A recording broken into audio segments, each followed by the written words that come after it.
Hello guys, so in today's video, I'm going to show you how to add pages to your Shopify store and also to the navigation menu bar that you are going to find within the homepage. Adding pages is really important for things like About Us, Contact, FAQs, policies, sizing guides, and any extra information customers need to trust your store. So we are going to head over to Shopify.com, sign in for an account, and as you can see, we're going to be on the admin dashboard. Now, what are we going to do next is going to be very simple. We're going to head over the left side of the screen and head over the sales channels.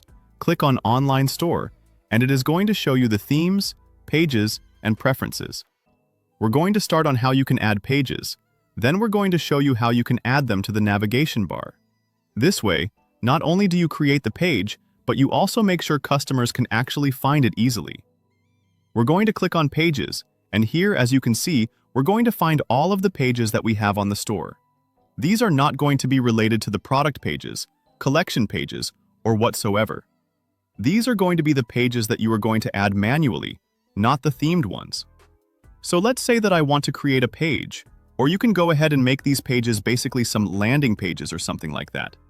It is going to be up to you, or you can go ahead and add whatever that you want from this page.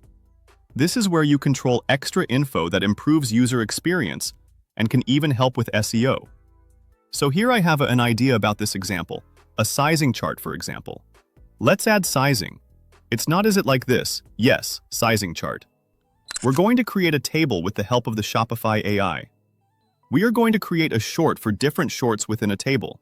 We're going to let it generate. Normally it is going to create a table of shorts and I need that here, so let's wait for this. A sizing chart really helps reduce refunds and returns, because customers know exactly what fits them. I think that this is not what I wanted.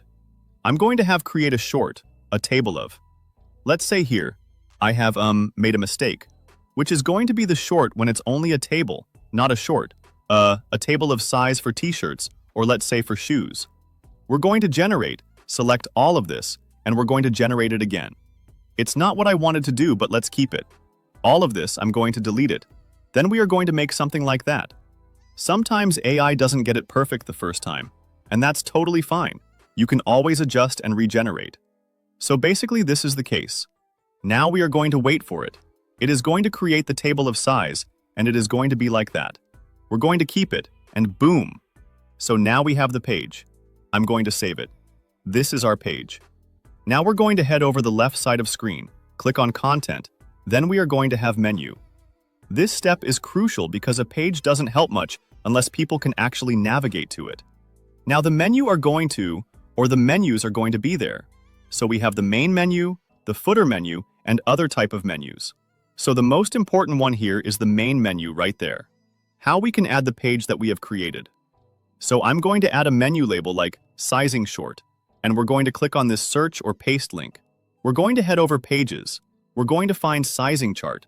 Click on Check, Save, boom. This makes the link visible right on the top navigation, so customers see it immediately when browsing. Now we're going to take a look to our store, and Sizing Chart is here just like that. That was pretty much it for today's video. Thank you guys for watching. I hope that you have enjoyed the content, and I hope to see you soon on the next one. And once you understand this, you can repeat the same steps for any other important page you want to add.